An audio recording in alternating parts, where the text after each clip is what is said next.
반갑습니다. 오늘은 이사야 41장 말씀을 나누도록 할게요. 9절 말씀입니다. 내가 땅끝에서부터 너를 붙들며 땅 모퉁이에서부터 너를 부르고 내게 이르기를 너는 나의 종이라. 내가 너를 택하고 싫어하여 버리지 아니하였도다. 아니하였다 하였노라. 두려워하지 말라. 내가 너와 함께하라. 놀라지 말라. 나는 네 하나님이 되옵니다. 내가 너를 굳세게 하리라. 참으로 너를 도와주리라. 참으로 나의 의로운 오른손으로 너를 붙들리라. 타인을 위해 용기를 내라 라는 제목으로 말씀 나눌게요. 개인적으로 무척이나 좋아하는 구절 가운데 하나입니다. 물론 제가 좋아한다 그래서 내용이 퇴색되거나 달라지지 않는다고 봐요. 이 자체가 우리에게 전하는 중요한 메시지가 있지 않을까 하는 생각을 해보게 됩니다. 40장부터는 말씀드렸듯이 신약에 가까운 메시지가 선포되어지고 있죠.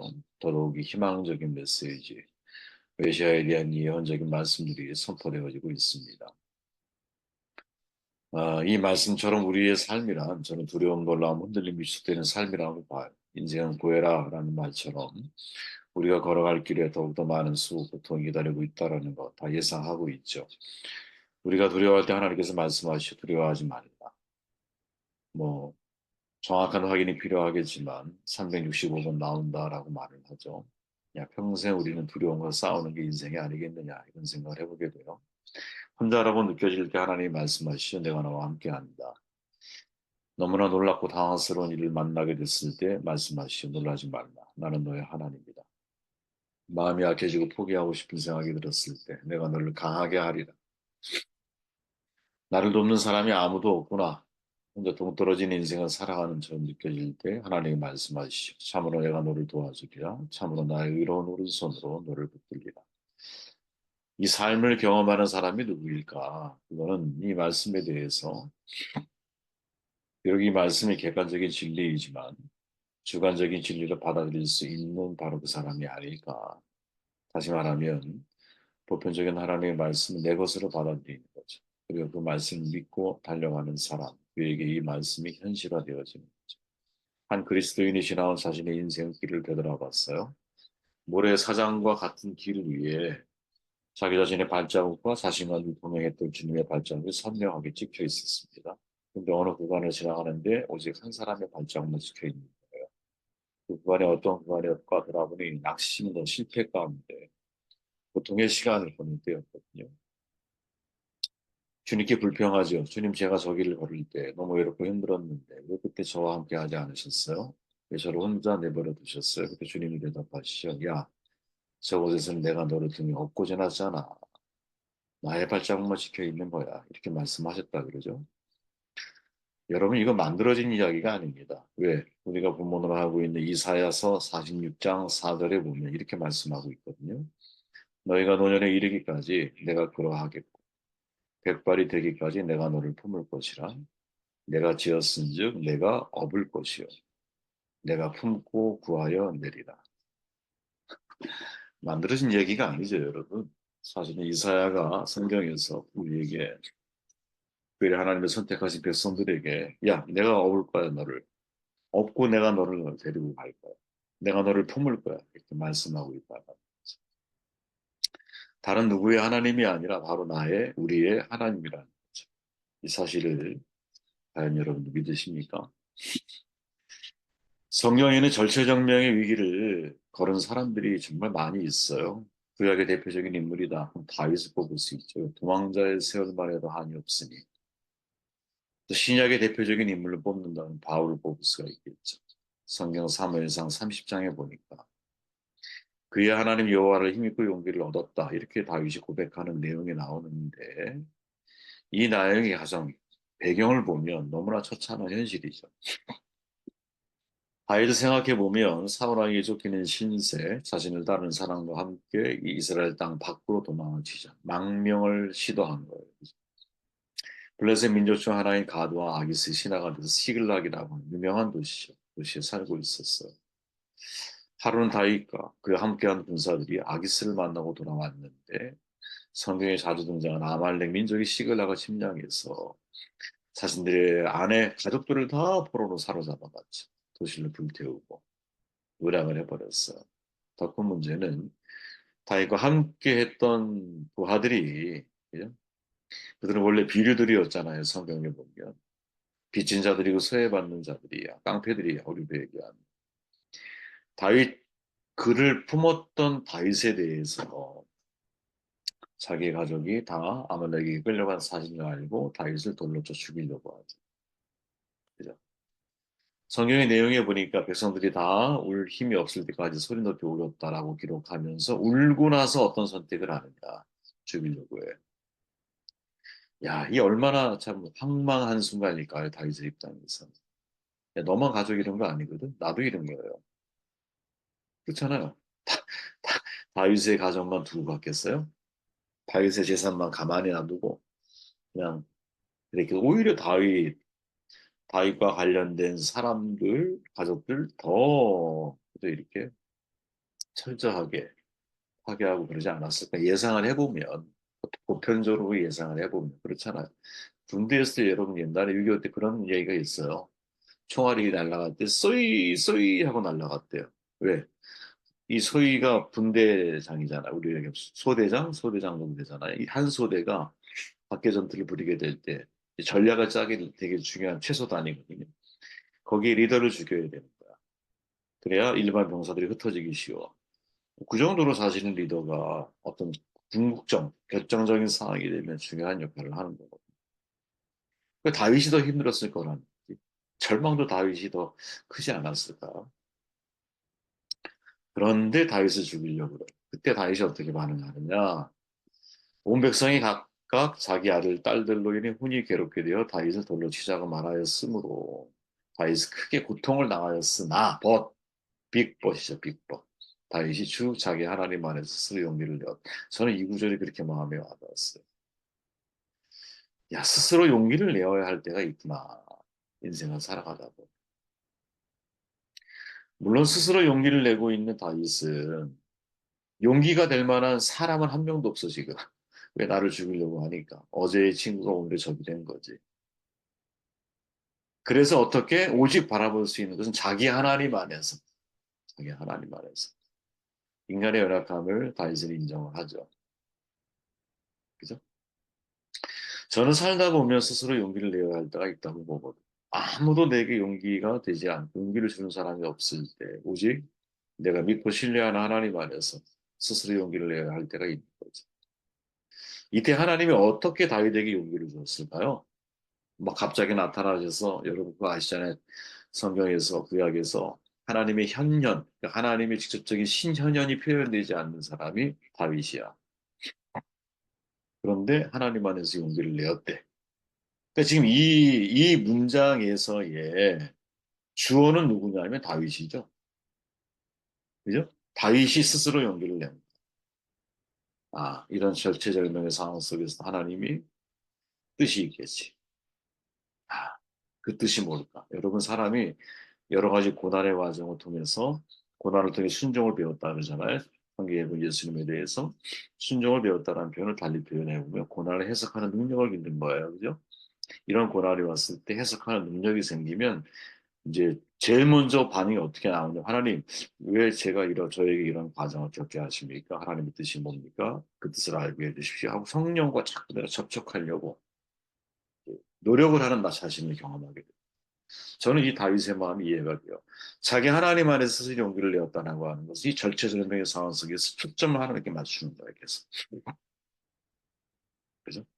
그랬더니 힘을 내서 용기를 내고 하나님 음성을 듣죠. 야, 쫓아가. 쫓아가서 다 빼앗아 오죠. 그죠? 대단한 거죠. 대단한 용기이죠. 네. 가는데 200명이 남잖아. 남아있는 사람도 다시 다 돌려주려 나누자 함께. 다윗의 위대함이 아닌가 하는 생각을 해봐. 자, 또 이런 말씀이 있어 신약에 어젯밤에 너에게 들어서 말하되 바울아 두려워하지 마. 네가 가이사 앞에 서야 할 거야. 그리고 너와 함께 항해하는 자를 다 내게 주셨어. 이렇게 말하죠. 바울이. 바울의 이야기입니다. 바울의 이야기. 얼마나 힘들었는지 여러 날 동안 해도 달도 보이지 않아. 적지 않은 폭풍이 우리를 덮쳤어. 그랬더니 구원받으리라는 희망이 다 사라졌다. 야, 다윗과 함께한 누가의 고백이겠죠. 진짜 절차절명이죠. 그 고난의 유라굴로랑 광풍 앞에 파산하는 배 안에 256명 속에 그들이 포함되어 있는 얼마나 두려울까. 이 파산하는 배를 경험해 보면 다음에 배 타기 어려워요. 정말 두렵거든요. 망망대해에서 배가 파산한다고 생각했어요. 지금처럼 뭐 구명조끼, 구명정 이런 게 있는 것도 아니고 이런 절체절명의 상황 속에서 바울은 누구를 용기를 내죠. 누구를 통해서 내 곁에 서서 말씀하시는 하나님의 음성을 듣고. 자, 우리가 이런 신앙인의 모습으로 살아가면 얼마나 의리하고 아름다울까. 야, 어떻게 우리는 스스로 용기를 낼 수 있을까? 제가 던진 질문이에요.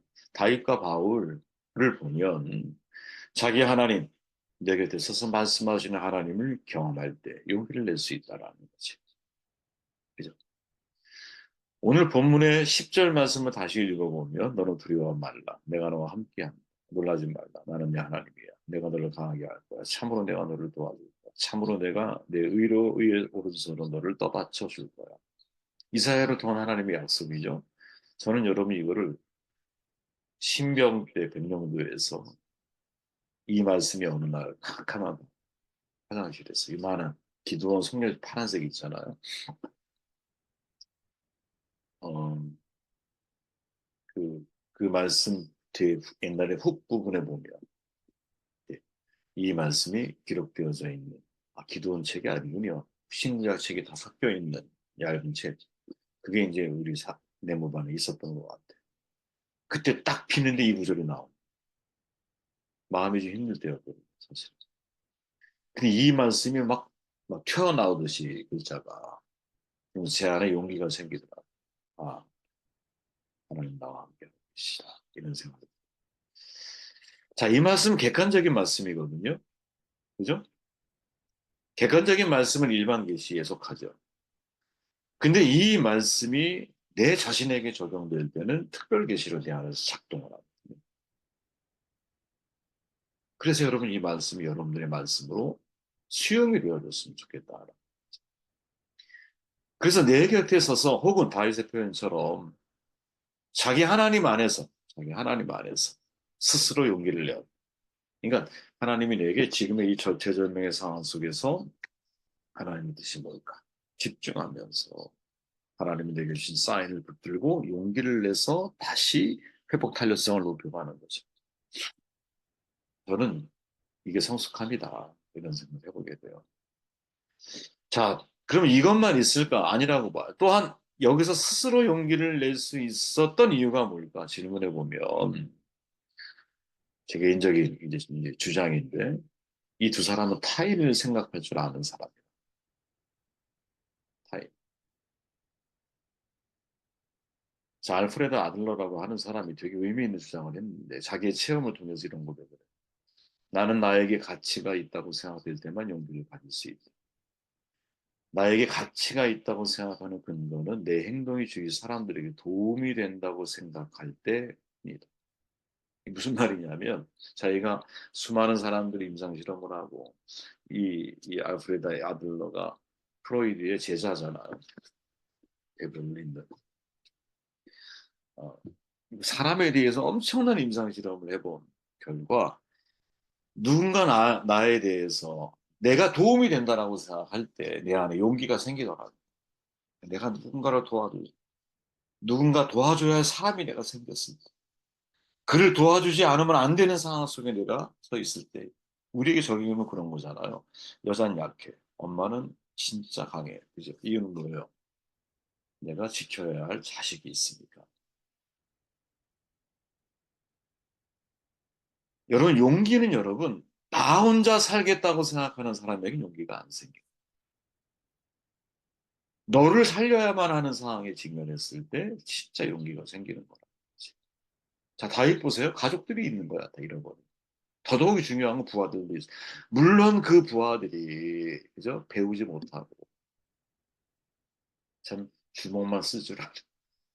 그래서 감정적이 되면 저렇게 망가진 모습으로 자기 주인이 누구인지 정말 이것저것 가리지도 못하는 모습을 보이지만 그래도 부하인 거야. 다윗의 위대함이 뭡니까? 그 전투에 참여하지 않은 남은 유엔병에게도 똑같이 분배를 해주는 거예요. 이게 무슨 마음을 대변한 걸까요? 다윗의 마음속에는 전체 공동체가 있는. 여러분 바울 한번 다시 가보실래요? 바울에 대해서 하나님 뭐라고 말씀하시는지 아세요? 야, 네가 가이사 앞에 설 거야. 첫 번째. 그러니까 바울은 사명 때문에 두려운 거야. 이라고 강성해. 사명을 못 이룰까 봐. 로마에 가야 되는데. 그 다음이 뭔지 아세요? 너와 함께 항해하는 자를 내게 주셨어. 이 무슨 말입니까? 하나님, 여기 사람들 다 죽일 겁니까? 이 말이죠. 그러니까 저는 그렇게 읽힌다는 거예요. 이 말씀이. 왜?